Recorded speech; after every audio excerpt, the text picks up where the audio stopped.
សូមស្វាគមន៍មកកាន់ Cambodia Flash News អន្តរជាតិអ្នកជំនាញនិយាយថាអ៊ុយក្រែនអាចមានយុទ្ធសាស្ត្រវាយប្រហារដោយមីស៊ីល Flamingo ថ្មីចូលជ្រៅទៅក្នុងទឹកដីរុស្ស៊ី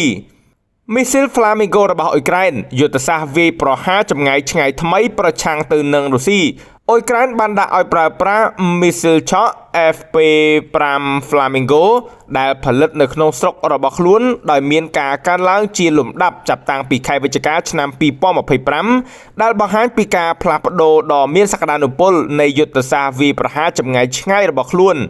នៅថ្ងៃទី21ខែកុម្ភៈក្រុមប្រឹក្សាទូតរបស់អ៊ុយក្រែនបានបញ្ជាក់ពីការប្រើប្រាស់មីស៊ីល Flamingo នៅក្នុងការវាយប្រហារពេលយប់ទៅលើរោងចក្រផលិតមីស៊ីល Volkins នៅក្នុងប្រទេសរុស្ស៊ីគោលដៅដ៏មានតម្លៃខ្ពស់ដែលស្ថិតនៅចម្ងាយប្រហែល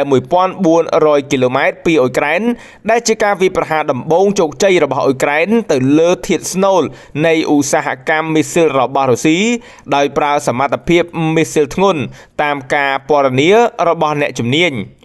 ប្រធានាធិបតី Zelensky បានគាំទ្រជាសាធារណៈនៅ Flamingo នៅក្នុងនាមជាមីស៊ីលដែលទទួលបានជោគជ័យបំផុតរបស់អ៊ុយក្រែន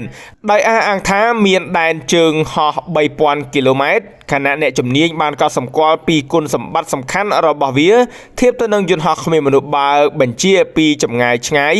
វាហោះជាមួយល្បឿនប្រហែល 1000 គីឡូម៉ែត្រនៅក្នុង1ម៉ោងល្បឿនស្ទើរលើសល្បឿនសំឡេងផ្ទុកក្បាលគ្រាប់ដែលមានទម្ងន់លើស 1100 គីឡូក្រាមប្រហែល10ដងនៃកម្លាំងផ្ទុះធៀបទៅនឹងដ្រូនធម្មតាហើយពិបាកទប់ស្កាត់ជាងមុនដោយសារតែល្បឿននិងសមត្ថភាពជ្រៀតចូលរបស់វាលោក Fabian Hoffman អ្នកស្រាវជ្រាវបច្ចេកវិទ្យាមីស៊ីលនៅសាកលវិទ្យាល័យ Oslo បានឲ្យដឹងថាអ៊ុយក្រែនគួរប្រើ Flamingo ជាឧបករណ៍បំពេញបន្ថែមជាជាងជំនួសឃ្លាំងដ្រូនចម្ងាយឆ្ងាយរបស់ខ្លួនដើម្បីជ្រៀតចូលប្រព័ន្ធការពារអាកាសរបស់រុស្ស៊ីនិងវាយប្រហារទ្រព្យសម្បត្តិដ៏មានតម្លៃខ្ពស់នៅជ្រៅនៅក្នុងប្រទេសរុស្ស៊ីបានប្រសើរជាងនេះ